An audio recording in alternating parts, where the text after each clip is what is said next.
Hey, man. I didn't even know you can go live on Facebook. 2 Live seconds. is for people committing crimes. Like that's the only people who go on Facebook Live. We are People not. who are We committing are not assault committing or crimes. murders We are not. or Hello, welcome to One Take Podcast. fucking up their ex-boyfriend's car because he cheated. Those are the only people who go on Facebook Live. People committing crimes. We are not committing crimes. We're doing a podcast. Welcome to One Take Podcast, episode 122.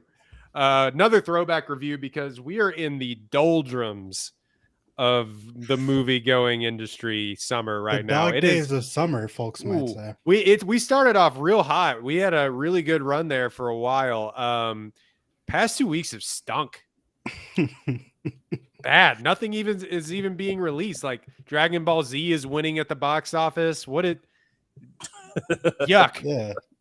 Idris Elba fighting a lion and / or being a genie, not doing it for you, Royden? You are the only person to have seen both of those films. Absolutely. And you may be the only feel person in the like country. I am vindicated in my Idris Elba slander, not slander. Like he's not him. He's not.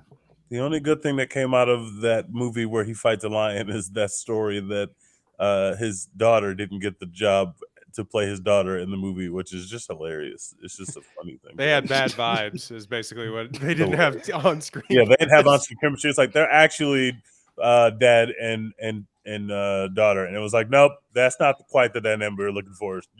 Their dynamic didn't not really believable. Not feeling it. Nobody. There have been countless young black women who have come on screen and played Idris Elba's children, and like his actual child could not do it. Didn't have the right vibes. Maybe at some point it's Idris Elba. We're asking that question. Dex has been on that for a while. Been telling y'all he's not him. Did you like 3,000 Years of Longing? He was on set. It's not his fault. Obviously. Yeah, he was already there. So you got to get on his level. But I mean, 3,000 Years of Longing, it's not bad. Should have been better. Like that's my feeling on it. Fair. Like, okay, we can talk about it at the end of the podcast. Right now, we're going to talk about an even better movie than anything that has come out this year, or maybe since. Parasite, 2019 from Bong Joon-Ho. We have actually not talked about this movie. We started this podcast. Yes, this is live. Thank you for coming in. We really appreciate it. We started this podcast in 2020, right after this movie came out, kind of on the heels of when this was going into the Oscars, because I believe we talked about this winning the. Did we talk about this on pod about this winning the Oscar? I don't remember if like our first episode was Oscar reactions or if it was Oscar nomination reactions. No, it was it was to the Oscars. What won over 1917? Was it this? Yeah. No. Wait, what no. are you saying? Those are different years? Because I think they're in the same year. Let me see. I think they're in the same year. Yeah, this 1917 and yeah, it did. Okay, yeah. So we did talk about this winning all those years ago, but we never fully talked about this on the pod because it won in, even though it was the best movie that year, and I, still maintain that 1917 in the theater was incredibly entertaining and it's not as good as Parasite, obviously. Extremely entertaining and experience. Yeah. But yeah. And I think on that pod, if you go all the way back, I'm talking about, I'm really surprised that Parasite won.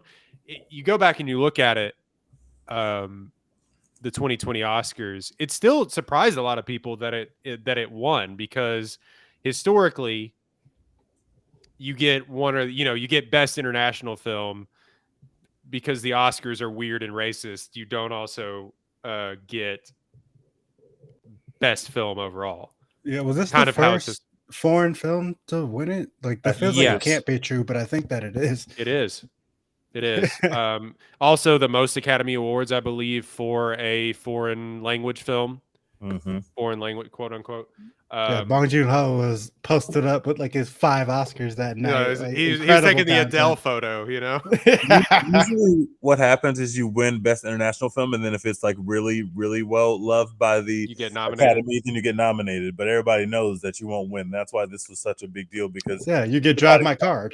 Nobody thought this was going to win, even though it was the best movie, people still were like, yeah, but that doesn't mean shit. Like, that doesn't mean it's gonna win. Like, the best movie maybe rarely wins the actual Oscar, so it was just a surprise in that regard. I'll tell you this. We'll talk about the plot and everything, but I love talking. We do Oscars talk a lot on this podcast. It's kind of how we started, but we love the Oscars, folks. I know people. Sorry if this offends.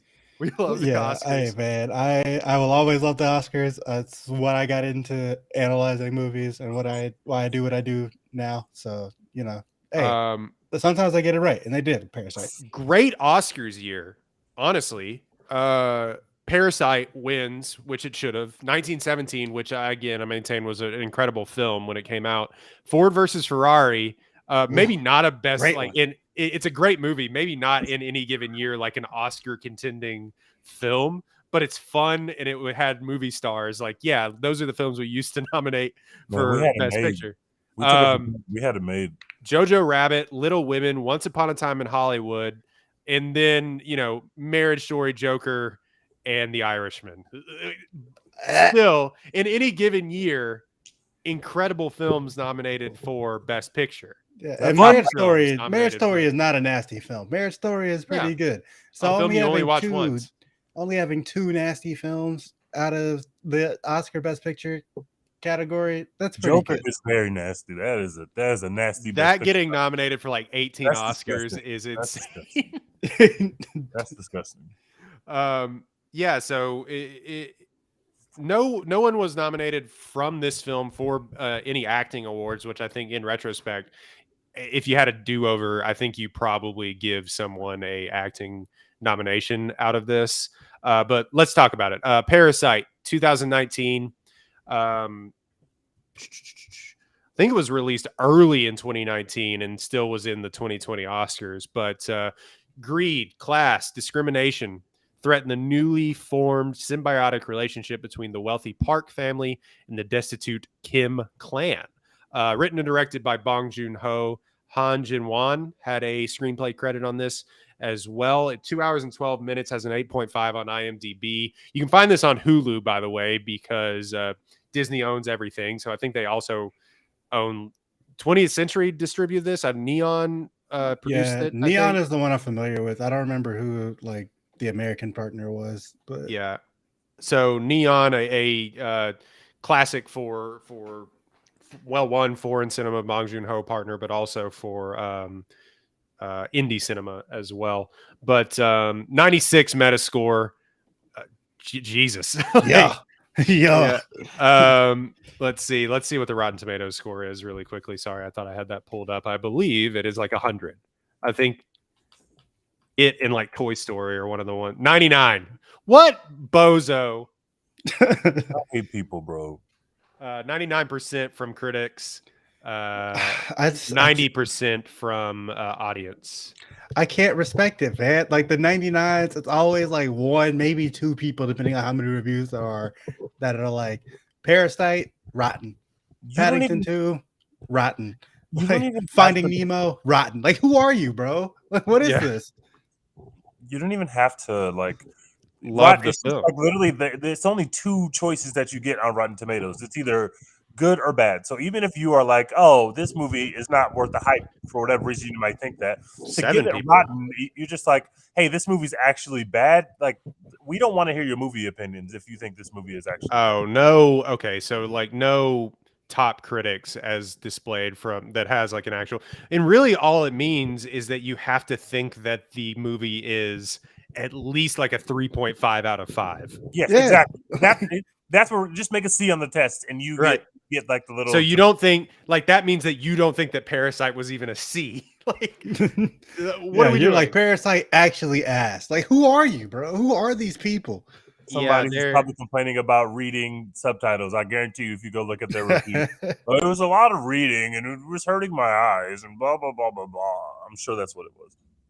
A lot of non accredited reviewers here.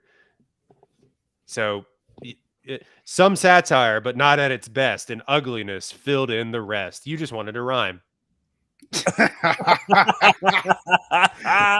Just wanted to get that shit off. That's all. He actually wrote that review before he saw the film. He was like, "I'm gonna rhyme. It's gonna be fucking awesome." What does this mean? The parasites have parasites. Yeah, like that's the whole thing. Like that's the point. Tony Macklin, what do you mean? Hey, Tony Yeah. Macklin, you fucking suck. The So title of this movie makes too much sense. So this movie is bad. It applies on too many levels. Actually, so this was Bong Joon-Ho's third internationally distributed film, apart from, I think, Snowpiercer introduced him to American audiences. Okja was on Netflix and also had people like had American actors in it, like Jake Gyllenhaal, and I believe Brad Pitt produced that movie. But this put it on a whole new level. This is, I believe, one of the highest grossing movies, or is the highest grossing movie internationally for a Korean film. $11 million budget, which that's insane. This movie is insane looking, only $11 million, but 263 million worldwide gross. And it really just, if I remember correctly, and maybe correct me if I'm wrong, but it just sort of like the movies that we've seen recently, like Everything Everywhere All at Once, it just would build. They really kind of let it go, because I watched this, I think I rented this on my computer. It really just built and built and built and built by word of mouth. And all of a sudden, it made close to $300 million. Yeah, this was definitely one of those if you know, you know, kind of movies. Mm-hmm. Like when it first came out in America, and then it just kept going and going, and everyone was like, I mean, Parasite's amazing, but there's no way the Oscars are gonna like give it best picture. They don't like things that are good. Their picture to The Irishman or whatever, blah blah blah. And they actually gave it best picture, and everyone was like, fuck yeah, like we won, we got one, let's go. Did you say $11 million was the budget for this film? 11.4, yeah. That is insane. That is insane. I did not know that. So yeah, I believe Bong Joon-Ho's highest grossing movie in, correct me if I'm wrong, like tweet at me, but I believe it's the highest grossing movie for Korean cinema. Korea. Yeah. So it stars Song Kang-ho as the dad. He is in basically every single one of Bong Joon-Ho's. He's like Bong Joon-Ho's Leo. He is in all of his movies. Sung Kyun Lee, Cho Young-jung, Choi Woo-sik as Ki-woo or Kevin, Sodam Park as Ki Jung, or Jessica, and Lee Jong-un as the mother. I forget her, Moon Wong. But yeah, so cast of other characters who have appeared in a lot of other Korean cinema. But sorry, I'm rambling, but let's just get right into the reviews. Dex, what did you think about it? I think we all, going and looking back on it, Sodam Park as quote unquote Jessica really stole the show for me in this movie. Just going back over the cast, incredible. Yeah, Jessica's amazing. Definitely my favorite character in the movie. But yeah, this movie is an A+. Love it. It's not a perfect film. There's a couple of things that I'll nitpick, like once we like get into it. But I love this movie. I loved it the first time I saw it in theaters back in the day. I had heard all the hype about it. Like, this is one of the best movies I've ever seen. It's incredible. You have to go see it. Blah blah blah. Americans can't make movies like this. Whatever, whatever. And I was like, okay, sure. Like, I'll go see it. I had to drive like 30, 45 minutes out because it didn't come to my theaters here in Katy. I had to drive to a different AMC, like on the other side of Houston. And the first half of this movie, I was sitting there like, I don't really get what all the hype is about. Like this is cool, but it ain't what y'all said it was. Like, this movie is fine, but like it's not like anything great or anything. And then this woman rings the goddamn doorbell, and it is the wildest ride I've ever been on in my life for the next like hour. I think at the 54-minute mark, I think is when it It's like basically right at the halfway point of the movie, which I didn't realize watching it in theater because you don't really have a good sense of time when you're in the movies. But yeah, watching it back is like almost exactly at the halfway point of this movie. The whole shit just flips up and just goes up to 11 from there, and it's an incredible ride. It's a really great commentary on like class and greed and all that, which like is very obvious. People have been talking about that since this movie came out.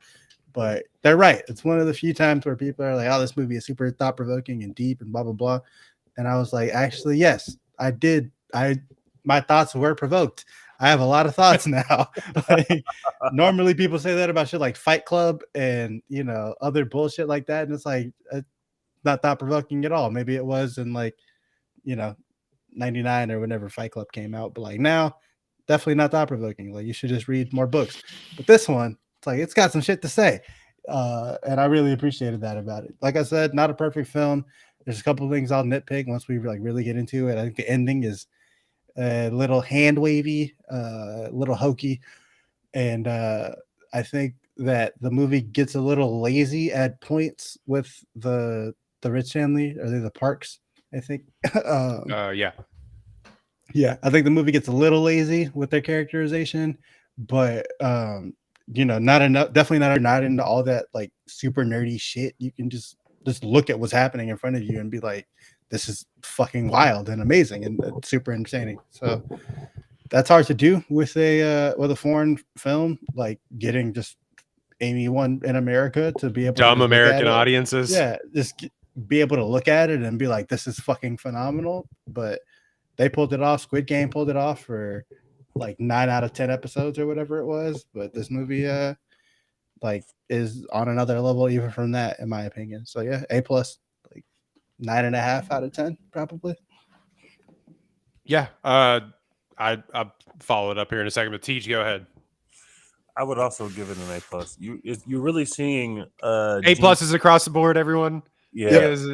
Pass for flying. A+, same. Okay. You're really seeing a genius at work with Bong. Obviously, he does a lot of his films have to do with class on some level, whether it's at the front of the movie or in the subtext of the movie. So he's in his comfort zone with issues that surround class and wealth and inequality. And you really get it as you rewatch. I think I saw this in theaters 3 times, maybe 4 times. I've probably seen the movie now maybe 8 or 9 times. You really get the little touches that like a genius filmmaker puts in the movie. The scene where obviously the scene that stands out the first time you were in the movie theater and you see when the old housekeeper shows up, Moon Guang shows up, and she's just kind of manic, and the performance is just so good.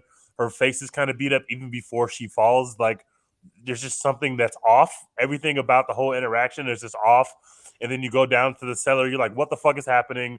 All of a sudden, you're in tight quarters. The camera's behind, so you don't really know what's happening. The way that it's done is just so well. But it's the little touches of the movie that really make it amazing. The scene where when you first see the basement, when you first see that there is a basement, and she goes down to the basement and she comes back up when she's getting the plum juice, when she comes back up and it's like backlit, and the little light from the cellar that has a sensor on it goes off. Like you see the cellar backlit, but then it's off, but it's like in the background. I love that shot. There's another shot where there's a flashback between Moon Guang and her husband when they're upstairs in the house and they're dancing and they're enjoying the house in a different way than our main family enjoys the house. And you see the husband look at the camera because the flashback is interrupted because in real time they are now being attacked by our family. So like the way that they cut it is that you see that there's a disturbance, but you see that in the flashback and then you go back to real life. Like that stuff is just filmmaking. That stuff is just like movie nerd filmmaking, directing. Most people don't care about shit like that, but people who really like movies love shit like that. There's stuff like that all throughout the movie. They don't show you how high the elevation is of the rich house. You just know that it's a big ass house and they're rich. And we know that our family lives in a sub basement. And then when you finally see the scale of it, because they have to go down to where they live, it's like a 5-minute scene where they're just going down and down and down. And the rain is getting worse and worse and worse. And this is the same rainstorm that was basically just like a little bit of rain on their lawn is like a catastrophic event down where our family lived to where everybody's sleeping in a gym. There's just so much. Obviously, it's like, Royden said the movie's really smart. It is really smart, but it's also really easy to understand on a basic level. And you don't have to dig into the really smart stuff, but you can if you want to. You can engage in the movie on multiple levels. Jessica's performance is great. Moon Guang's performance is amazing. All the performances are just great. And like any flaws that I have with the film are just easily given away because there's so much good shit happening all at once. It's a tight script. It's 214, 213, but it doesn't 212 total runtime. It doesn't feel like a long movie because it's always moving along. You're never stalled at a specific place. Like, okay, I get it. Like we can move on to the next scene. It feels like every scene is cut nice and the way that it should. It doesn't feel like there's any fluff in the script. It's Not just at an all. incredible ride. And I was enjoying the movie all the way through my first time watching it. I was not thinking, oh, it doesn't live up to the hype, but I had no idea what I was signing up for because once you go into that basement, it is off the rails. The movie gets insane, and you're just like, oh my god, everything's happening all at once. And rewatching it now, it seems like you get to the birthday party scene so quickly. It seems like shit goes south so fast from when they walk into that basement. Now, all of a sudden, our main character's son guy is going down there with that rock to literally murder someone. He gets down there. He can't get the murder game down right. But now it looks like he's been murdered, or at least for a second, you think that he's dead. And all of a sudden, you see the sister literally get stabbed up. Then you see the dad stab the rich dad. Like, there's just so much cool stuff in this movie. I'm obsessed with it. I love it every time. A+. I have a lot more to say about it, but I'll see to Royden and I'll get my bars off later. I love it. I think when I watched this film, by the way, you were talking about the tightness of the script. He did win for best screenplay. Also, This won 4 Oscars: Best International Feature, Best Original Screenplay, and he also won for Best Achievement in Directing. It was also nominated for Production Design, which I was talking to y'all about that last night. And Best Achievement in Film Editing. I contend that it also should have been nominated for Best Cinematography. Same. I'm shocked that it wasn't. Let me find the cinematographer so I can give him his flowers. Hong Kyung-pyo. I'm gonna butcher that name. I apologize. Also did Snowpiercer and The Wailing and a few other Bong Joon-Ho films as well. Snowpiercer is awesome. I love that movie. Anyway, should have been nominated for best. Should have been nominated for best cinematography as well. Anyway, the script. The best thing that I can say about this movie is, even though, and I don't watch a ton of foreign films, I just haven't. I've started to more now that I don't know, that I'm an adult. Like, just to be completely honest, I was just like, okay, sure. I watch subtitles anyway on normal everyday TV. I might as well watch some incredible cinema that I've just deprived myself of. All that to say, if you've never seen this film and you're hung up on the subtitle part of it, this film works without words almost. You really kind of understand what's happening the entire time. Yep. Even if like you're a slow reader like me or something and you just miss some parts of dialogue. And that's just me being a stupid American. I'm just saying it works so well because it's positioned so well and flows so well that you kind of are with it the entire time. You just look at it and see what's happening. Just look at it. And because of the set design, which they were nominated for an Academy Award, it kind of hits you over the head, no pun intended, with a rock. And it's just like, hey, this is about the class system. In case you don't know, it goes up and down. The poor people down, rich people up. Yeah. And the entirety of this movie, you're constantly walking back and forth between levels and tiers.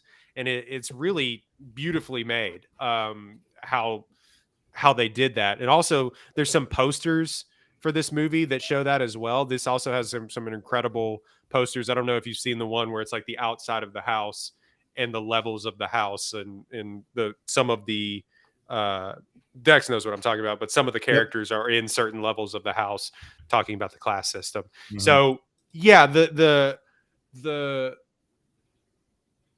conversation about capitalism and everything. Obviously, that's what this movie is about. I'm too dumb to diagnose those parts of the movie. I know great film look good. And so that's all that I got to say about it. Really, it just, and it flows incredibly well from scene to scene. And at certain points in the movie, like a lot of Bong Joon-Ho movies that I've kind of noticed, it, it, it sort of all of a sudden becomes a thriller, a horror movie out of nowhere. Yep.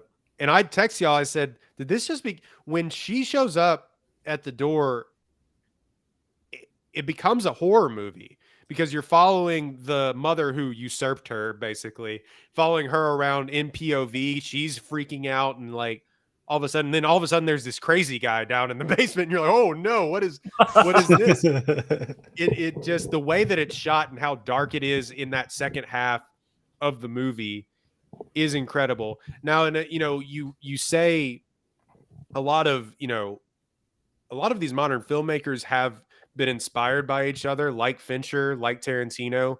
Bong Joon-Ho has also been inspired by all of those guys, and they have inspired him as well. I believe like Memories of a Murder inspired a lot of Zodiac for Fincher, and then Bong Joon-Ho even thanked and he's not a quote unquote modern filmmaker, but he even thanked Scorsese at the Oscars speech. And you can just see a lot of that influence also seep into this movie. The Tarantino-ness and the Fincher violence of it all at the very end, that's straight from American cinema, because his other stuff is violent, but like Memories of a Murder and stuff like teeters on showing you that violence. This is just like, we are going to show you all of this violence and stabby. We are killing folk. And, it's time. And that is very much Tarantino, David Fincher, so on and so forth, that have sort of inspired him along in his career as well. And they've sort of crossed and inspired each other. So I just wanted to point that out. That's a kind of a nerdy thing that I've recently come upon, that they've sort of been watching each other's films for all of these years, which is a really cool thing to see glimpses of that in this film. They should have nominated. I don't know. I love Jessica's performance in this movie. I thought that she was king shit in this whole thing. She was just the worst. She's the best at being the worst person. And she did not care about anybody else, and it came. Yeah, I want to talk more about that. Once you're done with your review, she's the best because she knows that they're the worst. Yeah, she embraced that fully, and I think just her line delivery and how snarky and everything else she was. Of course, the dad's performance, he has been incredible in all of Bong Joon-Ho's movies, including, like I said, Hulu has these movies. So Memories of a Murder is fantastic. And I got to go back and I got to watch The Host. Anyway, I'm rambling. This movie set the bar for what modern thrillers and modern conversations about movies can be going forward. And it's great that other people are taking these risks in foreign countries, in other countries besides America, because it just shows that there is still room for this kind of cinema in America, and we're not getting too much of it. And I just think that there is still room for these sort of edge of your seat, smart thrillers. And on top of everything else, like I said, that a lot of his movies sort of edge on horror thriller stuff all of a sudden, halfway through his movies. There's just comedy throughout this entire movie. This movie is funny as fuck. It's really funny. Like, people are like falling down and shitting and pissing themselves, and like just some of the commentary that they have about each other, and how heightened the performances of the Park family are. Like, the mother of the Park family has fainting spells and stuff like that, and it's just that sort of humor and how heightened the old housekeeper just fucking roasting them. Like, it's incredible. Yeah, it's just, there's a lot of funny dialogue and a lot of funny moments in this otherwise batshit insane movie that he just takes the time to be like, I'm going to throw in a joke. Like, why not? It's really, really funny. This movie's an A+. It definitely deserved to win the Oscar. I remember being underwhelmed by it when I first watched it because, like I said, I think I watched it on my laptop because I wasn't going to be able to get this movie in Waco. It just never came. Yeah, so I watched it on my laptop. Rewatching it again, it was way more edge of my seat, actually, which is hard to say about most films. But I love this movie. Yeah, incredible film. I think pretty easily the best picture winner since I've started caring about the Oscars over the past like We can go 10 back there. to I'll look 15 it up. years. But yeah, I love this movie. You mentioned Jessica and her being the worst and then making her the best character. I want to talk about that because that's one of the things that I really noticed on rewatch. This was my second time seeing the film. I only watched it the one time in theaters and then never got to revisit it again until now. But everybody in this movie stinks. yeah, you realize that not only does everyone in this movie kind of suck, but the rest of the Kim family, that's the main family, right? The Kims. Yes. They don't realize. That's the family, right? Mr. Kim is the rich guy. Yes. No. Yes. Wait, what? Right? What's the name of? Oh no, sorry. The rich guys are the Parks. The Parks and the Kim. Got it. Sorry. Yeah. Okay. So, but yeah, the rest of the Kim family, they don't realize that they're bad people, and they're like trying to avoid that fact. But Jessica's like, nah, bro, we suck. But like, it doesn't matter. Fuck them. Like, I'm gonna get my bread. Yeah, like fuck them. And I really appreciated that on rewatch because I also noticed like, yeah, y'all are like fucking terrible people. First time I watched it, I was like, I am not rich. I wouldn't say that I'm as best as the Kims are in this movie, but I am not rich.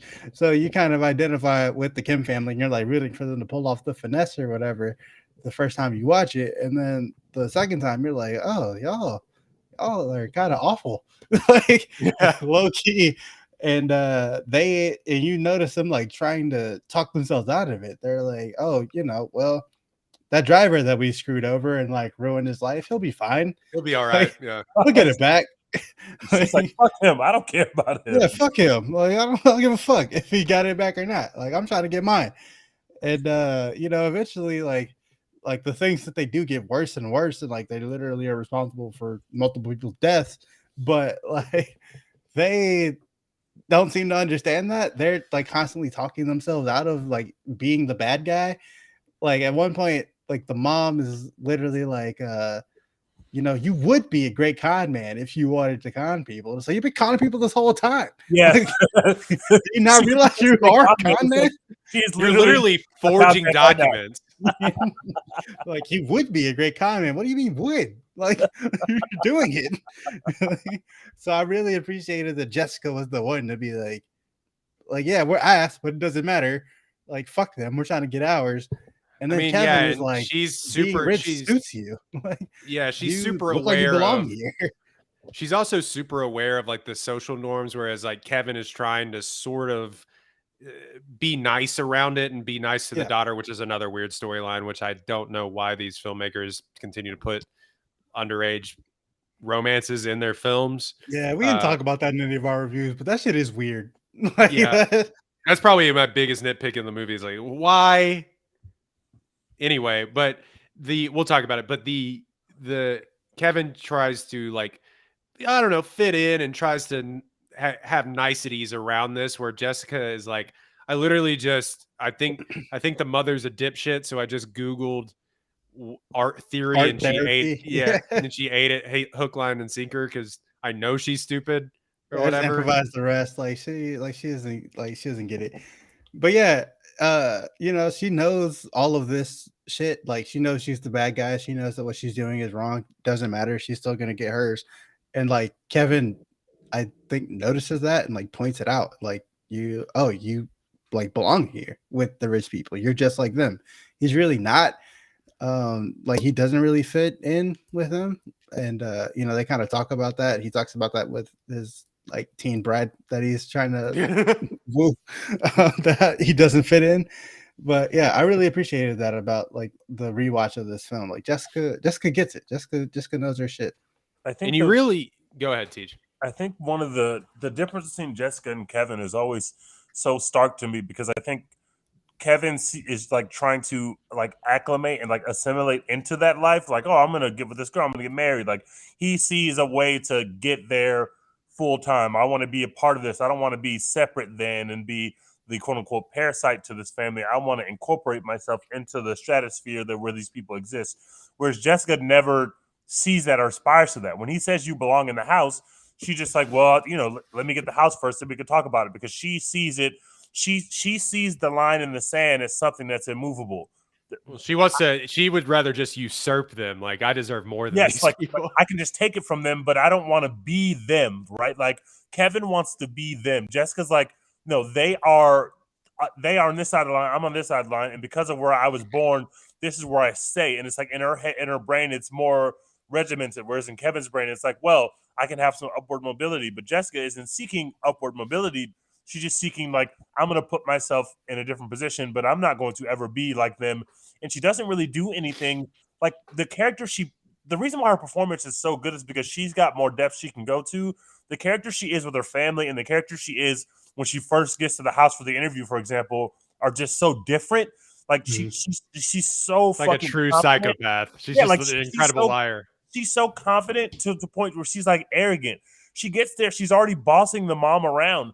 The mom asks Kevin, "Hey, I want to sit in on your lesson." Kevin's like, "Okay, sure, come sit in," because Kevin's like, "I don't have any control here." Jessica's immediately like, before she even gets a job, she's like, "No, you're not coming into the room with me." Yeah, Like, fuck off. Like, get immediately out of here. just comes in and starts throwing her dick around. Like, this is just what I can do. And it's like the way that they both approach it differently is so cool as opposed to writing them that making them similar. They're written very differently, and I think those differences really help the movie to find its wings because you have two very different characters. I mean, all four of the main characters are very different, but those two characters especially are so different in the way that they see the same problem that it becomes a really cool way to look at it through the prism of the movie.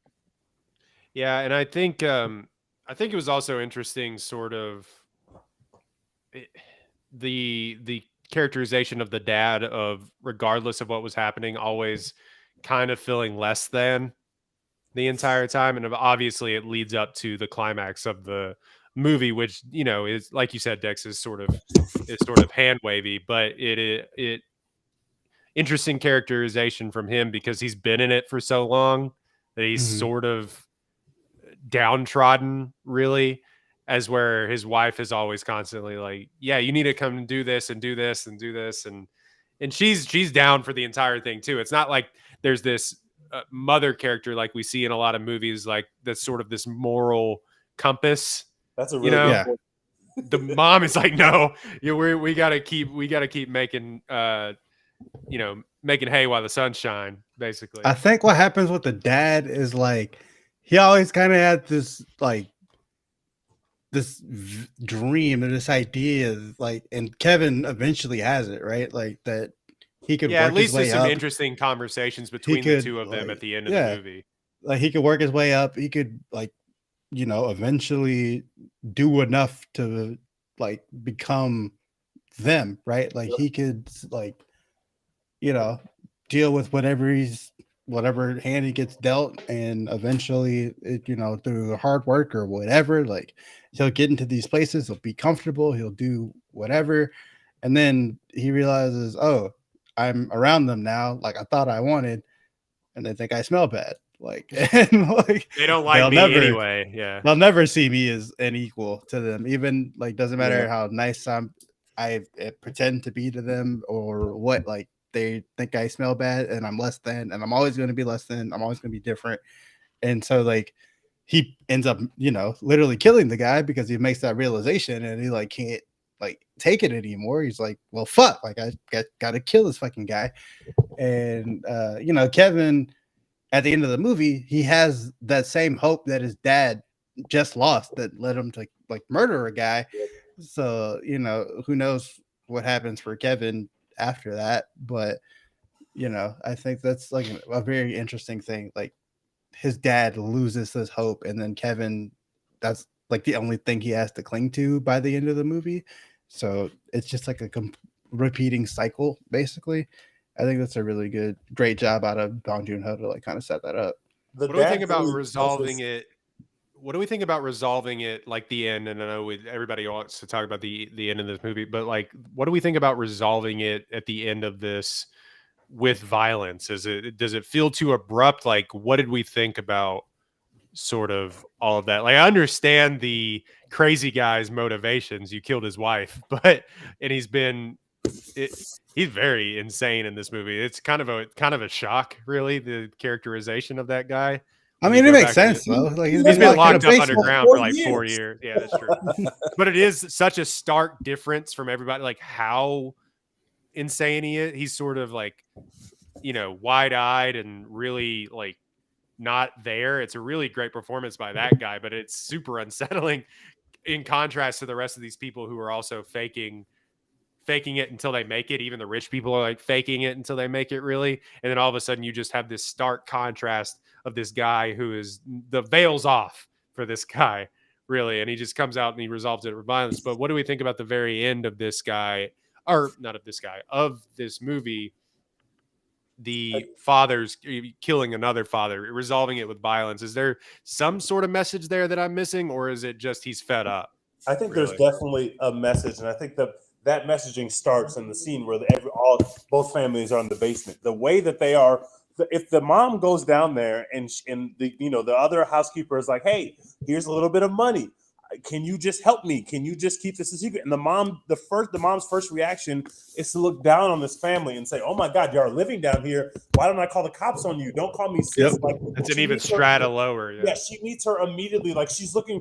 And it's like they hit you over the head with it because later the dad asked the husband, "How do you live down here?" And the guy literally says, "A lot of people live in basements. A lot of people live below ground, even people that live in sub basements. Obviously, our family lives in a sub basement, and they know that they are down bad. But because of what they learned about this other family, they immediately look down on them. You live in someone's basement? Oh my God!" So like they really treat this family with disdain, and that is how it works when you have people that are dealing with class warfare. You have people that are on the same level or in the same class that see each other as different because I see myself as above you. And so because I see myself as above you, I treat you like I am treated by people who are thinking they're above me. I need to be above somebody, and it's going to be you. As long as I can look down at somebody, I can always keep that in my back pocket. And so the way that plays out is now these families are warring families that could all work together because they're already feeding the 6 people. Like 6 people were already eating off of this. Well, 5, I guess, because the wife's not there anymore. But basically 2 families are eating off of this big family, right? And if they found a way to coexist, we could have kept it going. But because they couldn't, they didn't even consider trying to make it coexist. It all falls apart and it ends in violence because now you've committed a violent act against the wife by mistake. But in the craziness, the wife dies. Now he comes out and there's all these rich people out there. And he reveres the rich guy, but he literally finds the first person associated with the poor family and stabs her. And this thing plays out in violence because I think Bong's trying to make a point of like, I think the overarching point of this movie, what I always take from it is like, these are not bad people. The 6 poor people in the movie are not bad people. I think what Bong is trying to say, and he says this across his films, I think, is that the circumstances that people are placed in because of the societies in which they live in and the social stratas in which they end up in because of economics puts people in situations where they are not the best version of themselves. When our family is sitting in the house drinking whiskey, the mom says, "Being rich is like an iron. You can be the best version of yourself, and when you have money, you can iron out all the kinks." He's like, "Rich people are always nice." We all know that that's not the case. Rich people are not always nice. In fact, rich people are some of the worst people to exist on the planet. Like Jeff Bezos is rich. He's awful. Like Elon Musk is rich. He's one of the worst people to ever exist. But God, he fucking sucks. Fuck that guy. But these niceties and these like being nice and interacting with people, we see how the family was talking about these people when they were home by themselves or thought they were by themselves. This guy stinks. He smells like the subway. Like these rich people are not nice people. But from the bottom, you look up and they think if I had all the money in the world, I'd be the nicest person ever. But because I'm where I am, I got to grind. I got to hustle. And I might have to take food off of somebody else's plate because of my circumstances. So I think it makes perfect sense that this ends in violence because unfortunately that is what capitalism does to people. There's a lot of violence committed, every year, every day that is a direct result of the economic circumstances of the people that are committing insecurity. violence. Yeah. It's Also, about that. like, It's about that grind set, guys. Get your money up. Also, it makes sense that it ends in violence because, like, first of all, they literally killed this guy's wife, and also they like tied him up in a basement. So, No, like, yeah, I'm saying for you him, but I was saying the violence between Kim and Park at the very end, where know, he between Kim and stabbed. Park. Yeah, I mean, Yeah. I get it. Like, he reached that breaking point, right? Like, But yeah, he just saw I just saw his daughter whole- die. Like, if you want to yeah, explain like- it away, like practically. he just saw his daughter die, and also he reached like just like a mental breaking point. Like, I am just stuck here at the bottom. Like, I am stuck here in the sub basement. Like, for my entire life, I will always smell like the subway. Rich people will always look down on me, no matter what I do, no matter how well I drive their cars or how nice I am to them or whatever. Like, I am always going to be at the bottom. Like, you just couldn't take that anymore, so he killed the guy. And also you mix in the disdain, like, while his daughter is dying. Like, it's Right. it's a lot for him. But so I get it. But yeah, I want to talk about what Teej said about the 6 poor people not being bad, it's just being the circumstances. And like that, I mentioned in my review that the movie gets a little lazy, I feel like, with some of the commentary, because I think it just assumes that you watching this movie, you think rich people are bad. And so it's like, okay, so the Parks are bad. Yeah. But like, the Parks really aren't that bad in this movie to me. Like, They I don't think technically haven't done anything wrong. I don't think besides they did anything being wrong rich. to anybody. Like, they just have a nice house and they want what's best for their children, and they're willing to pay for that. Like, They're I don't. weird. They're like weirdly like they don't know how to interact with like normal everyday people because they're so rich. But that doesn't make them.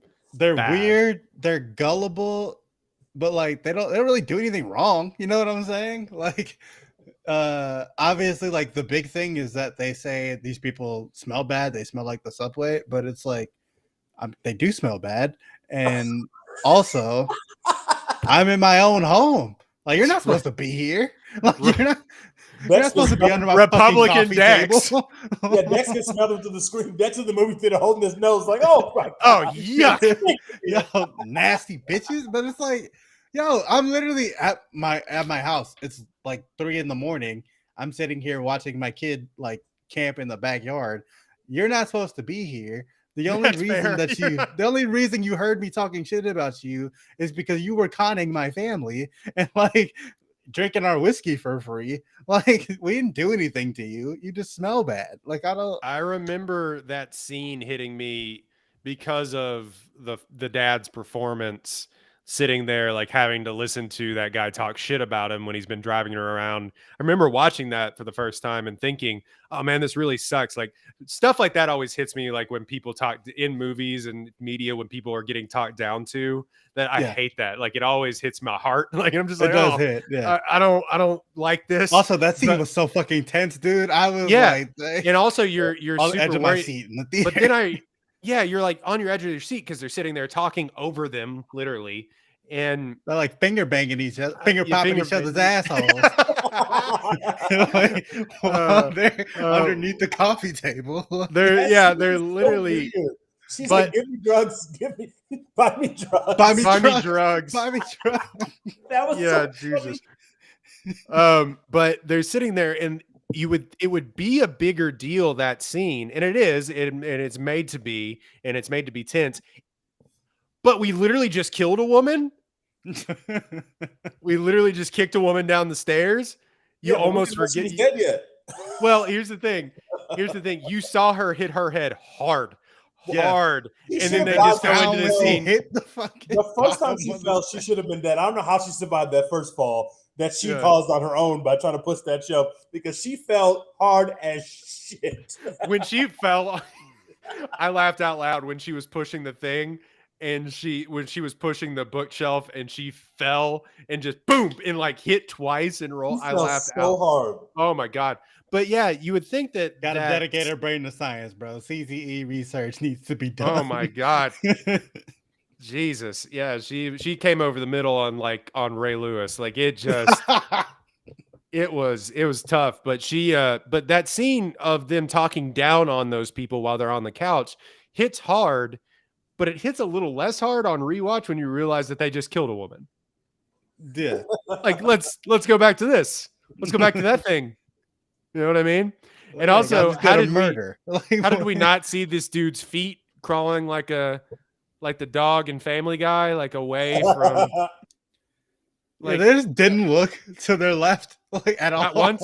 Didn't hear a guy scraping himself across the floor like No like, peripheral vision whatsoever. Their awful. Madden vision cone is just a straight line. Like there's It's nothing. the Michael Vick Madden vision cone.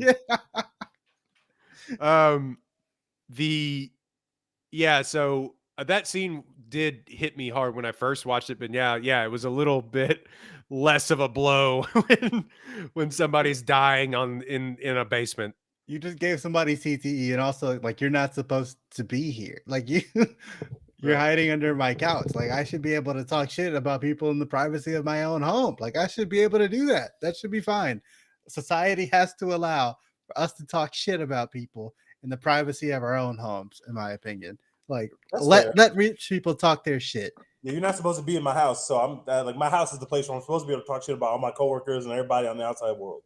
Yeah, I pay you well, and like I paid you extra to come to my son's birthday party. Like I invited you to my son's birthday party in front of all of my rich friends, who also probably will think you smell bad, but like that's between me and them. Yeah. How disgusting was the flood scene? Oh my god. Insane. I forgot how gross that was. I was like going, like how, when she sits on the toilet and it like smoking that cigarette. It's a great shot, by the way. Incredible. But it is so gross. So gross. And we got to talk about just sitting there vibing, like, you know what? Fuck it. Like, what am I gonna do? probably gonna get electrocuted when I step in this water. Like whatever.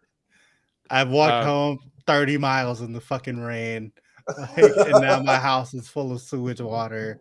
I was chilling in like these rich people's nice ass jacuzzi bathtub, and now I'm sitting here smoking. Literally 2 hours ago. Yeah.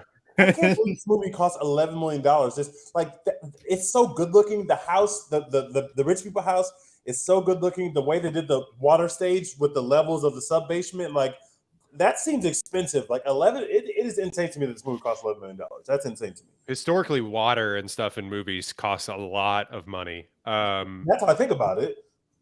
Yeah. So I don't know. He's always sort of made I think his most expensive movie is probably Okja, but that's because Netflix will throw, I'm probably pronouncing it Okja, but Netflix will throw millions of dollars at anybody to make movies. Netflix gave Brie Larson and Samuel L. Jackson millions of dollars to make a movie called Unicorn Store. Like Netflix doesn't care. Like, money is not real to Netflix. Yeah, Okja was a $50 million budget, and it got money is nowhere not real near. For them. They are running nowhere a scam, near the praise. And they're like, "Fuck it, we are going to just give anyone however much money they ask for to make anything. Doesn't matter."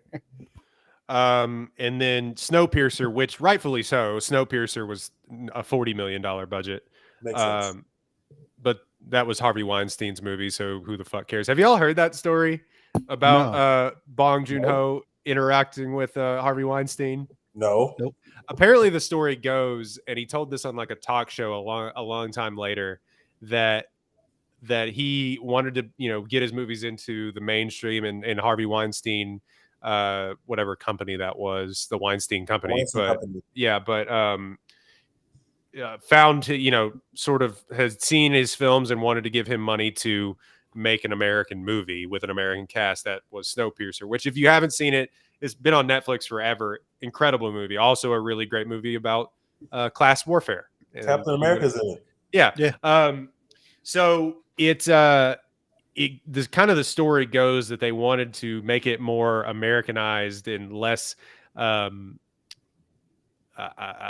don't know. Korean? Like no, like more for American audiences, where they were going to cut a bunch of like stuff about the class warfare and stuff out of the film. And there's a certain scene, and if you've seen the movie, they take like a fish and dip their knives and stuff into the fish blood. And it's a really kind of affecting shot. It's real weird and ominous. And Harvey they wanted to cut that entire part out of the movie that led up to it. It's like a 3-minute scene leading up to this incredible fight. Regardless, Harvey Weinstein said he wanted to cut the thing out of the movie. Bong Joon-Ho comes up and he says, "No, we have to leave this movie in this shot. My father was a fisherman. It means a lot. It's an homage to what he had to deal with as a fisherman, yada, yada, yada." And so they ended up leaving it in the movie as well, with a lot of other shots that he wanted to keep in. And once the movie was released, he said, "Yeah, I lied about all that shit. Fuck him." Bong is a hero. Yeah, fuck that guy, by the way. I lied. Yeah, he basically. Yeah, after all that stuff came out, he's like, I just lied to that guy to make my movie. I don't care. Yes. And fuck Harvey Weinstein. He deserved it. Yeah. Fuck him. So that's an incredible story. I think you can find it on YouTube or just Google it. But yeah, that he kept that in there. Snowpiercer, go watch it. An incredible movie. But let's talk about Kevin. Real quick. The Kevin romance story. If we look. How old do you think this girl is? Like 16? Like she's 14. Maybe 14, no, she's 15? She's 2 years away from going to college, so she can't be 14. She's like 16. Okay. Yeah, I'll give you 16. I thought she was a sophomore in high school. Yeah, that's like 16, right? That's like 16. At 15, I don't know. Okay, 16. Kevin is how old? Kevin has literally done military service already, so we don't know how old he's supposed to have graduated from college, quote unquote. Like, he's at least 22 because he's supposed to have graduated from college, and he did military service. So he's probably in his mid-20s. Like, you have to do military service in Korea, like that is a mandate. Like Israel and a bunch of other countries. You have to do military service, I believe, right out of high school, or if you go to college, I believe it's right out of college. So at some point you're going to have to do 2 years. That's insane because now we're talking 6 years with college and military. So he's like 25, 26. And this girl is 15, 16. That's nasty, bro. And his friend was doing the same thing. That's the shit that fucked me up for real. Because the friend was like, I was going to keep redshirting her. I was going to keep the high school sophomore on the bench for a little bit, but clearly you are bitchless. You are not a threat to me at all. So you can come and tutor this high school sophomore for me. That was nasty. He like, look, all those college kids, they got a lot going for them. You got nothing going for you. I'm not even worried at all if you get around my girl, bro. So you are bitchless. Not even this child will want to be with you. Bitchless. So please come hold this down for me until I come back. Like, what the fuck are we doing, bro? You got no bitches and you're never gonna have no bitches. So please come watch her for me, please. It's a weird. It's weird too because it's almost like they wanted to say like this girl also likes to get her claws into whoever is tutoring her, sort of storyline as well. It's weird because she falls in love with Kevin literally the first time she sees him. Like in the first scene, she's like her pulse is going fast. Like she had this other boyfriend and she jumped off him immediately when Kevin walked in the door, bro. Like yeah, but it's also weird because like. You're 36. Like, what are we talking about? What are we doing here? If we shat on, and I still haven't seen it, but Licorice Pizza for this exact same. Granted, it's not the main storyline in this movie, so we can enjoy the movie outside of it. Whereas, like with Licorice Pizza, it is Licorice Pizza. Movie. That's the whole thing. That's the reason the movie exists. It's so weird, and I don't know why filmmakers continue to do this. And we love Bong Joon-Ho, but and he's not the only one to have done this. Like historically, like Scorsese has done it. They did it in The Godfather. Like it's just, I don't get like, does it give him something to aspire towards that? Oh, there's an in route for me to be part of this family. I guess. I don't. You can still just Like, age her what's- up. Like, Yeah, you can have the same storyline, just age her up. The same thing we said about The Godfather. Like the storyline works, just age. You don't have to make her 14 or whatever the fuck she was. Like, just age her up. He can still have the end. Make it so that she's in the summer, the year before she goes to college or something. Yeah. And he's She's tutoring her studying for before she goes to college prep exams or Yeah. something. Like, yeah, it's just weird. It is a weird storyline in this movie, and like, look, it doesn't ruin the movie, but it no, not is at all. one We of all those gave things. it A+. Like, Yeah, but it is one of those things when you're watching it and you're like, nasty. like, yeah, what's for? Like, why? Why come? I don't understand. We really got to stop doing that. There's been at least 4 movies on this podcast that I can think of that we have covered where we have to have a segment where we're like, oh, by the way, there's a really creepy old man, young woman dynamic here. We wish it wasn't here because we enjoy this movie despite this dynamic. yeah, a lot. Like, okay, so let's talk about the ending. We're running a little long just discussing this movie in circles, but let's talk about the very ending. Tej, we were talking about it off pod. What do you think about the ending, like as a whole? Because the ending ends for like 20 minutes. Yeah. It wakes up with him out of a coma, and it kind of just continues to like go down the line. It really takes it as for a movie that moves really quickly. The very finale of it takes its time ending. R.I.P. Jessica. R.I.P. R.I.P. R.I.P. But Shout out to the legend. yeah, but Dex, you were saying it was hand wavy. TJ, I want to get your thoughts on it, and Dex will let you wrap that up. It seems like y'all hate Morse code, the Morse code part of it more than I do. I didn't mind it. I don't love it, but I don't hate it either. I like all the over, like when Kevin, you're obviously doing the Kevin, he's talking about the way he views this now and the way the future is now. I think it makes sense to have the dad be the new Parasite in the basement. I think that makes perfect sense. But as far as like all the other stuff, I didn't love it or hate it. And he already got so much leeway with me that he could have ended the movie however he wanted to be honest. I was just having such a great time. As long as he didn't shit all over it, like I was going to enjoy the ending. But the ending is not my favorite part of the movie. It's actually my least favorite part of the movie. I love the ride up. I obviously love the middle, which is the best part of the movie. The ending is just like, okay, it's a good ending, but I'm not going to defend it or say that I love it. I was saying to Dex off pod that I thought that there was a school of thought that thinks that he's actually dead, that he never really woke up from that coma or whatever. So everything that he's saying, I mean, that would be too on the nose, I feel like, or maybe just stupid, but there is a school of thought that says, oh, well, he's just dead. But I think that makes sense. I think more than him being alive. I think I like that version more. I think the daydream sequences, then flashing back to them both being in sort of their own prisons, is fine enough. It does kind of give you a 180. I don't know if you need that flash of him. Oh, hey, I actually did free you. Maybe it's a father-son thing that Bong Joon-Ho wanted to walk in there because, like I said, the last third of this movie is a lot between the father and son of like apologizing to each other for like their sins, basically. But yeah, so Dex, what were you saying? It was hand wavy. Yeah, I mean, they have to do so much explaining like of how this movie ended and why that makes sense that they didn't have to do before, right? Because like this movie doesn't really have, like, I don't really remember there being a whole lot of narration from Kevin at the beginning of the movie, if at all. And then all of a sudden it's all narration from Kevin, like for like the last like 20 minutes of this movie, him being like, okay, so what happened was I was in a coma and then I woke up and they said I didn't have to go to jail, which was cool, but my sister was dead and my dad, I don't know where he is. They thought I knew where he is, but I don't know where he is. But I went over to the house because I can just do that, like as the terms of my probation. I can just go back to the scene of the crime and that's fine. Oh, good. Nobody, yeah.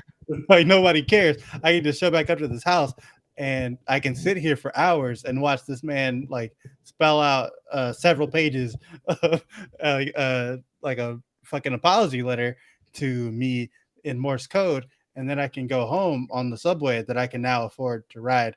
And I can just translate all this Morse code and like blah, blah, blah. It's like we don't, this is a lot of explaining. This feels like a lot of exposition, like right at the end where you have to kind of be like, this is what happened. This is how it happened. Cool.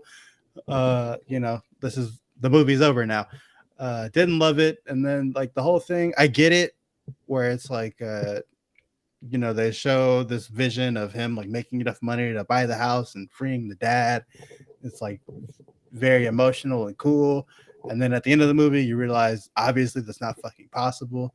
Like if it was just that simple, like they would have been rich already. Like if he could just make his mind up one day, like I'm gonna get Also, if rich. the police are not following you anymore, just break him out of the house. Because clearly he's getting food somehow. Like you Also could, that. Anyway, But sorry. I just didn't love the ending. It felt hand wavy. It felt like you have to take a lot of leaps with the end of the movie. Like, first of all, you have to believe that just no one ever looked back even once while they were fleeing the house.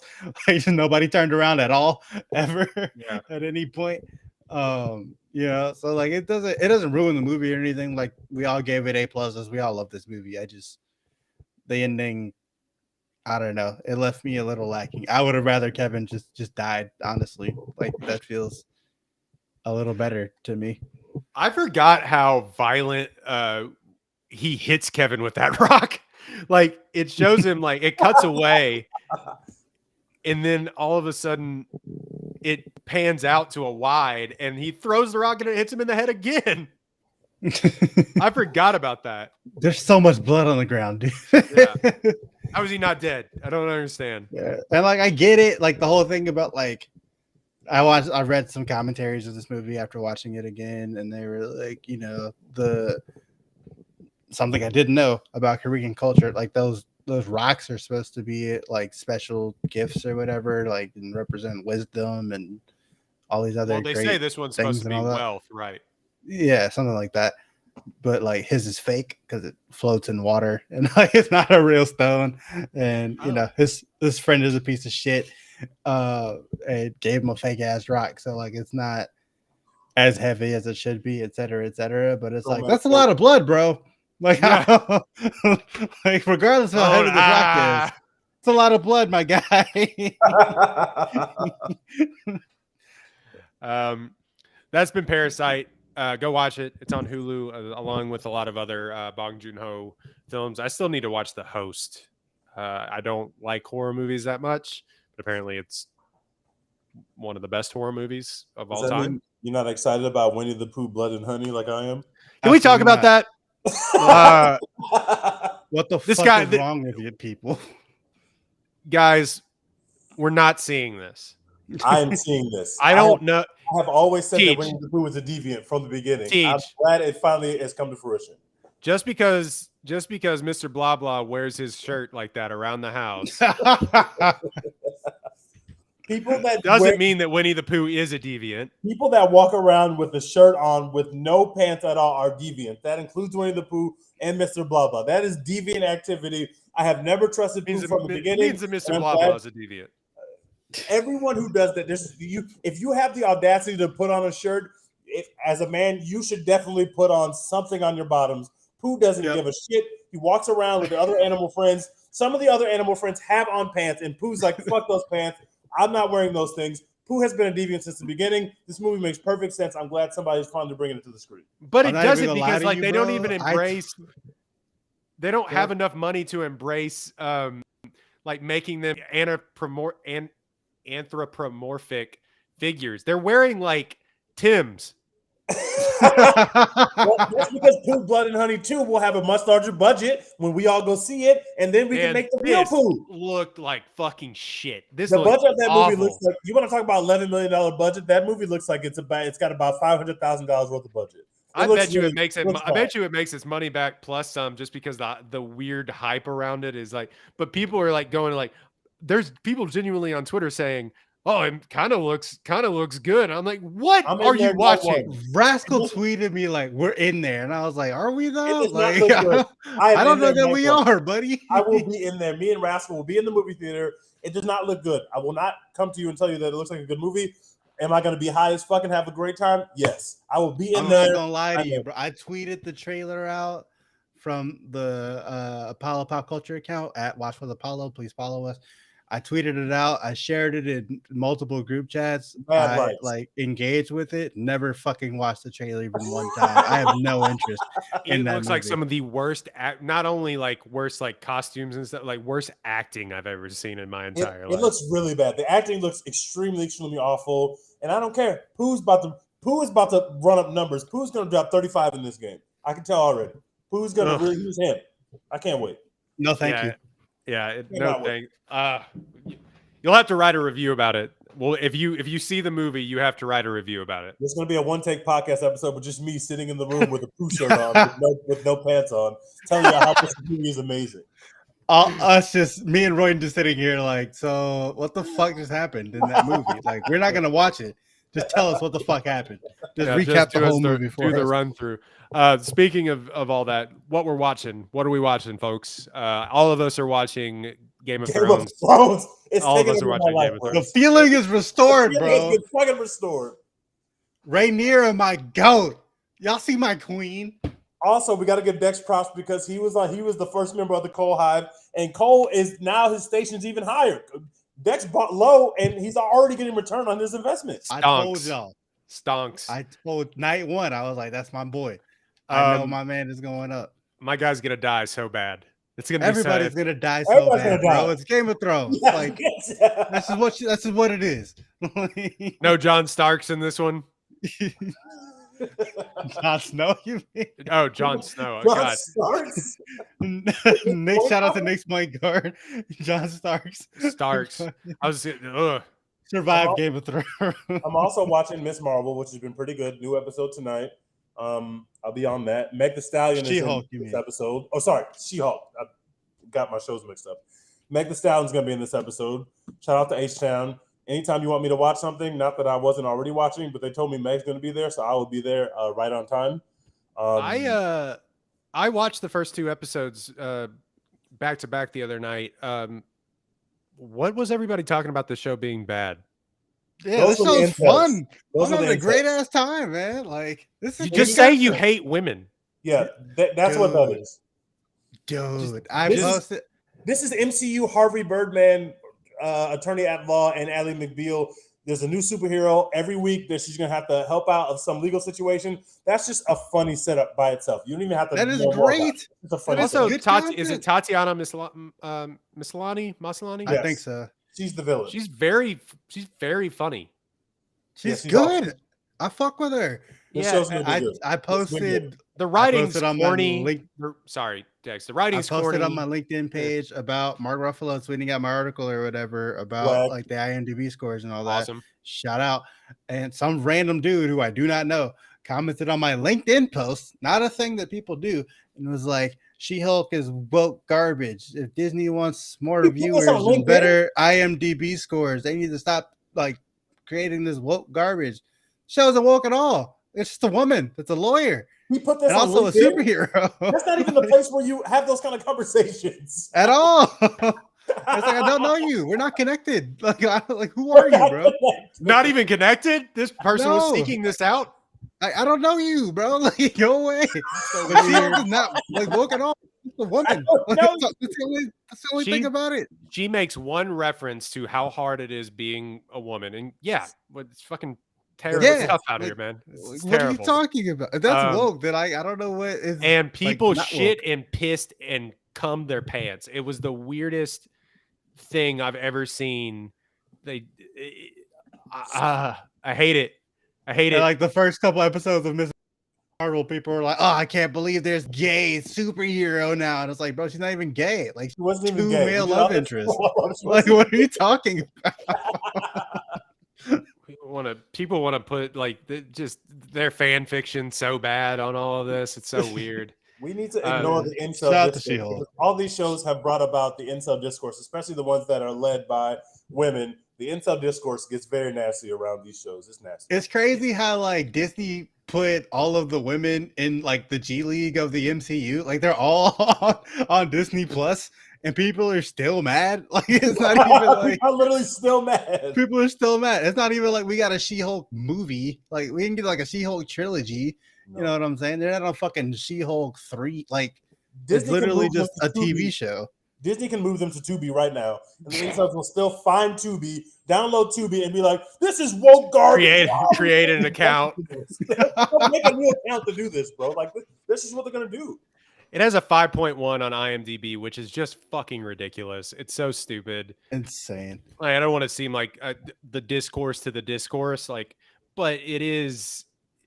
It's really, really weird, man. If you're taking your time out of it just to be upset about that, grow up.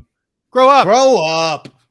But yeah, it's a little She-Hulk. Watch that. It's a little corny. Some of the jokes don't land, but that's Marvel. Like whatever. Yeah. It's just a fun TV show. It's not breaking any ground here. Lord of the Rings is coming back, brothers. Lord of the Rings. I'm gonna watch. Yes. I'm gonna watch that. Our friend Kat couldn't be on the shout out. Kat couldn't be on the podcast because she was going to watch that in the theater, which is probably the best way to go do that. Really? The first 2 episodes, amazing. yeah, dropped in theaters.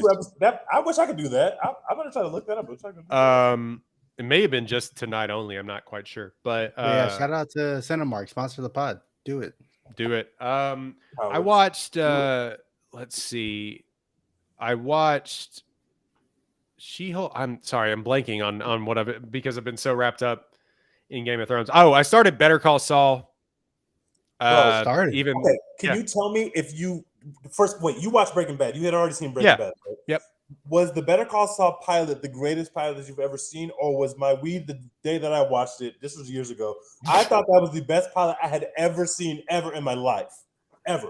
It's like somebody described it like what was Frasier was a spinoff of Cheers. Yep. Yes. Yeah, so that's basically this. That's kind of how it's just 2 goat shows. That's a really good comparison because Frasier is amazing. Yeah, Frasier, honestly, better than Cheers.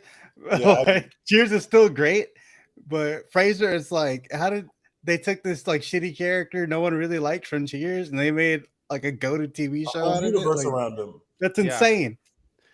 So the pilot was incredible. I'm nearly done with season 1, and hey guys, when's this last season coming out? Did I miss anything?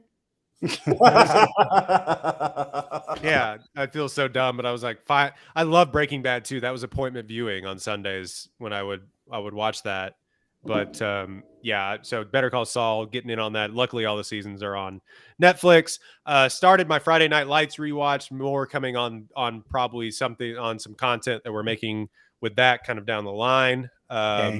Wrote a blog about it, and then I finally finished. We finished Only Murders in the Building season 2. Which, what a way to wrap up a season, huh, Dex?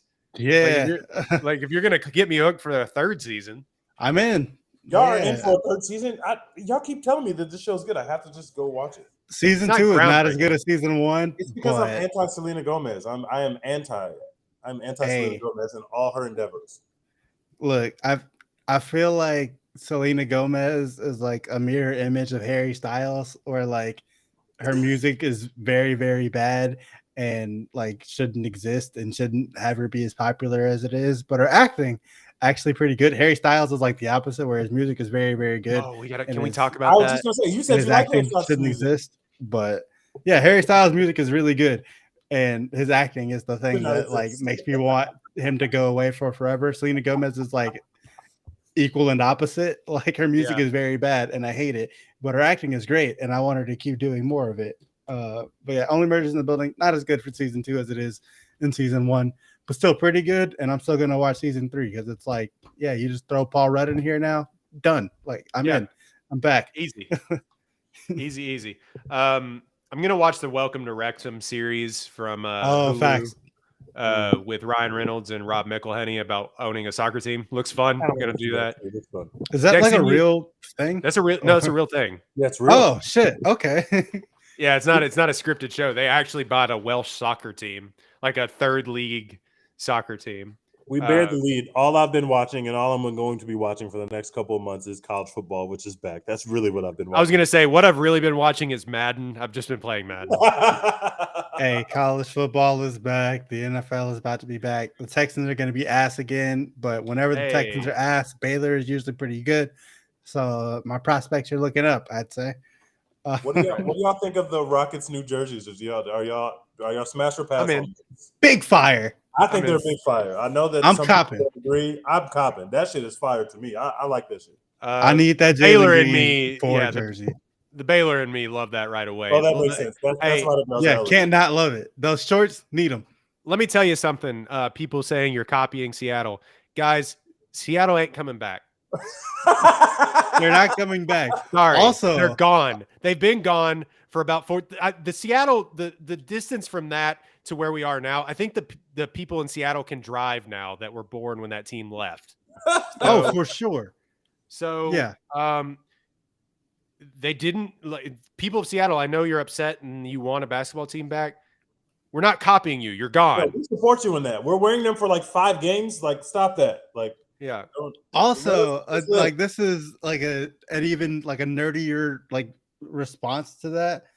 The Seattle Supersonics and the San Diego Rockets literally found it the same year. Like they're not like we also wore green and gold and white at that time. Like I don't know what you want us to do. Like that's our throwback jerseys, and you don't exist now, so fuck off. But yeah, I'm definitely copping the Jalen Green jersey. Other shit that I've been watching. Shout out to Mo on Netflix, Right. Houston Zone. Watch the whole show. It's like 8 30-minute episodes. Really, really good. Not as funny as I thought that it would be. Like it gets like deep into some shit. It is still funny, but like there's also a lot of like really deep shit going on in there. It's really good. Check that out. And I just started The Patient on Hulu. I gotta start that. Yeah, with Steve Carell and some other person who's famous. Domhnall I guess. Gleeson. Yeah, him. It's pretty good so far. The first 2 episodes are out right now. Watched them both last night, and I am in. I am sold. It looks good.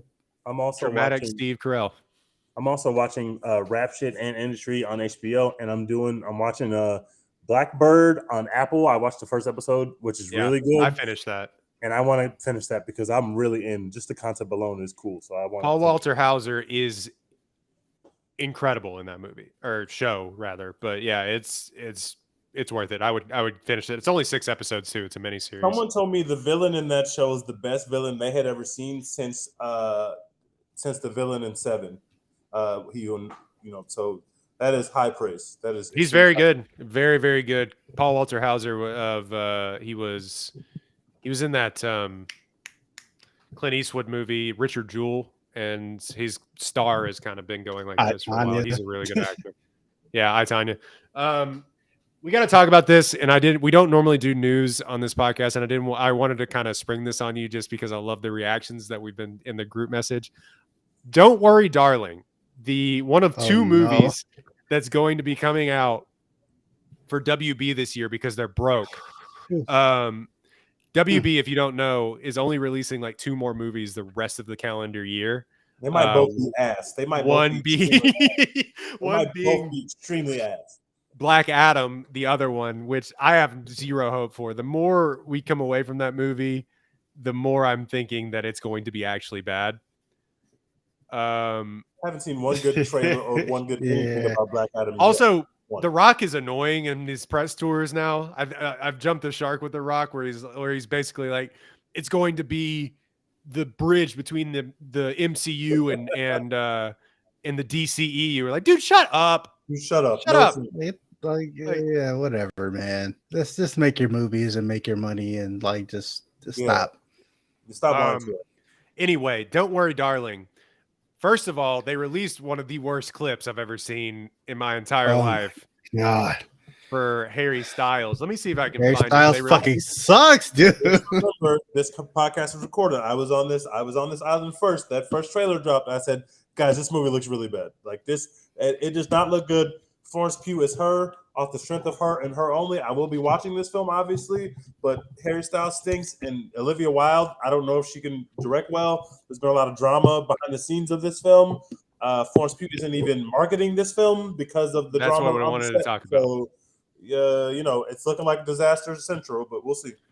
That's what has me a little conflicted now, because normally I am the Florence Pugh supporter. We have support Florence Pugh on this podcast. That's what I do.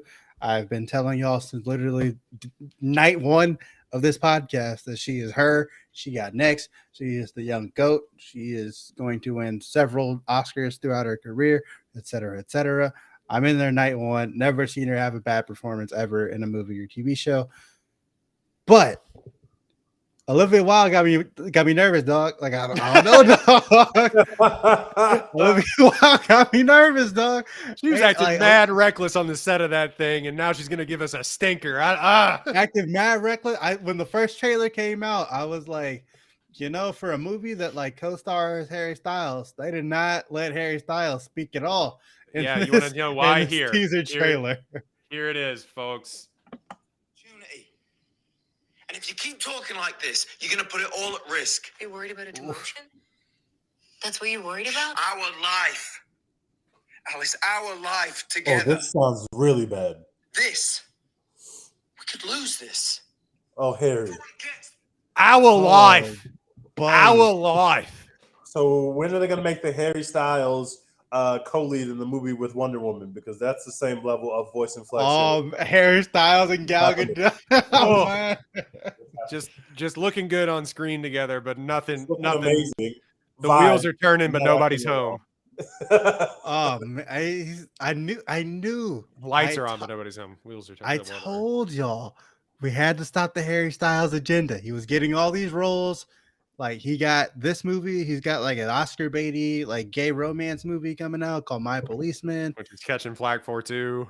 Which like put his foot in his mouth on that one, and like he turned down like Nosferatu with Anya Taylor-Joy and shit. Like he's in a position to be turning down like Anya Taylor-Joy movies. Like you not him. You know what I'm saying? Okay, it was so too much too fast. He's in the MCU. I said we got to get this man out of here. We have to stop this agenda. He has proven nothing. He doesn't deserve this. And then fucking Don't Worry, Darling clips are coming out, and it's like this dude fucking sucks. I told y'all. I was right. They also just don't have like I get why you have him in the movie. He's a marketing. It's like he's gonna get asses in the seats regardless of what we think of him or not. They just don't show any of Florence Pugh's acting in that clip, and she still out acts him somehow. That's so crazy.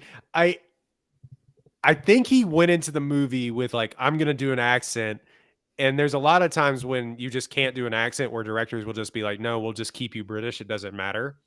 Yeah.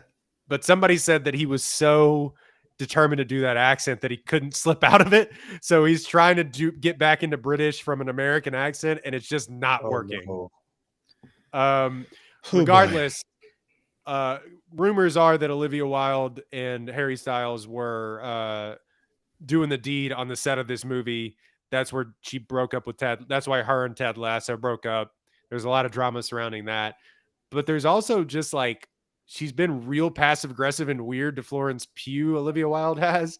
And there was like rumors that Shia LaBeouf thing. And the whole Shia LaBeouf thing. Go look it up. There's a video coming out, and like Shia LaBeouf was originally cast in this film.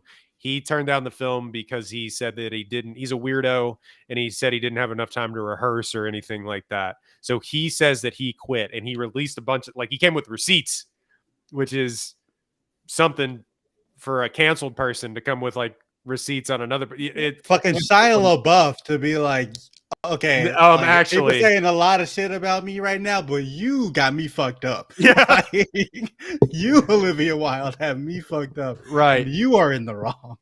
Yeah, so it's a real weird thing, and so yeah, like you said, Florence Pugh has decided just not to even promote this film, which people thought was going to be like Oscar worthy and stuff at the very beginning of the year.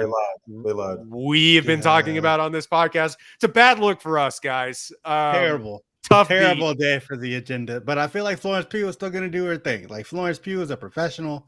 She is a great actress. I have never seen her have a bad role ever in anything. I bet you her performance is good. It's just the rest of it. It's going to look great compared to that dude that she has across from her on the screen. Ooh, boy.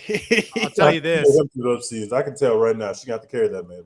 I still maintain that the movie won't have as much Harry Styles as we think. It's going to have more Chris Pine. Which I hope. We can only hope. She's going to pack him up, too.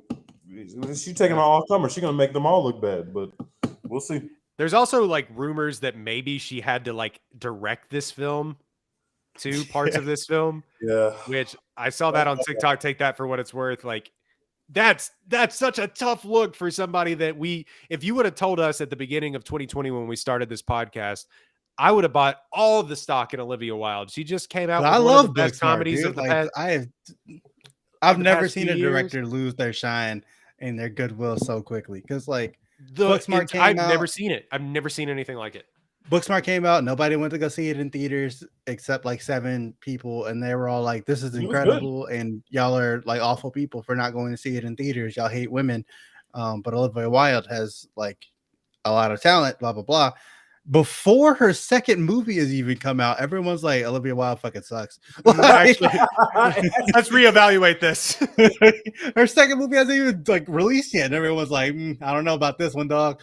I don't know if she got it. Well, distance herself, but she's also hasn't helped herself. Nope. Like it would be one thing if she made a great movie like that. Hollywood doesn't care if you make a great movie and you still shoot yourself in the foot, but it's looking like it may not even be a good movie. So it it's may like, not even be a good movie. shit. And what Florence Pugh was like, what, 25, beginning. 26? Like she had to be the voice of reason, like with you, this grown ass woman, like at your Yeah, big it's like age. she wants to be friends with that. Wants to be friends with 25-year-old Florence Pugh so bad, so bad. It's crazy.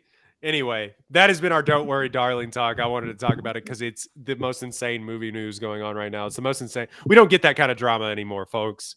Everything's like with MCU and all that's always buttoned up. Those are the biggest movies. This is just, ooh, yes. I can't wait. To nasty, review this nasty film. times. I can't wait to review this film against the backdrop of the drama. I can't wait. Absolutely. All right. So you can find us at One Take Pod on Twitter, One Take Pod on Instagram and TikTok. Go follow at Watch with Apollo on Twitter and Instagram as well. Go follow at Apollo HOU, putting out new merch all the time. Playoffs are right around the corner for baseball, so it's going to be a big time for us. A lot more streaming going on, so you can follow us on Twitch as well. They're going to be starting to try and stream every single day. I mentioned that we are trying to get off the ground something regarding Friday Night Lights with The Godfather Des, so stick around for that. I'll have more info about that later on once it actually comes out. I wrote a blog called Dylan Panther Daily about the first recap of the Friday Night Lights show, where, in case you don't know or you've never watched Friday Night Lights, they just paralyze a kid in the first episode of that. Yeah, it starts out all bad. Yeah. So I wrote about that from the local paper's perspective. You can follow. Yeah, you can follow that at on apollohou.com. There's a link to, I'll put a link to that in the descriptions of all of our articles. Dex has been doing a lot of reviews. What else you been working on? Yeah, writing over at Screen Rant, just dropped an elementary piece today. Season 2 comes out September 21st. I wrote about why Greg should become the principal. Check that out on Screen Rant. You can find it on my Twitter. I got a Mo review coming soon. I talked about it a little earlier on this pod, but I'm going to write up an article about that for apollohou.com. And yeah, we're just going to be doing a whole lot of shit on apollohou.com. Check out the blog. We're going to take it up a notch here pretty soon. Tej, where are your podcasts? Obviously, Underhooks covering UFC. That's always obviously year round. And then Slander You, college football podcast, is obviously ramping up crazy because college football. Check us out wherever you get your podcasts. If you're into college football and or UFC, check us out. Also, go follow Tej on Twitch so we can watch some of the funniest Madden content I've ever seen. I don't know if you saw, Tej. I literally tweeted a play-by-play like I was a football reporter of your Madden game. I saw this. You have the funniest things that have ever happened to you in Madden. Like somebody downing a punt at the 1 on you on Madden is the most impossible thing. 4 times and just like nestled right in the grass at the 1 yard line. I was like, oh, that's awesome. That's really cool. That doesn't happen except for against you. So that's very funny. So yeah, go follow us. We really appreciate it. One more time, regardless of the slander for Don't Worry, Darling. Dex, what are we doing? Hashtag support Florence Pugh, baby. It's okay. We got more movies coming. Doing 2 soon. Soon come. More MCU content soon come. All right.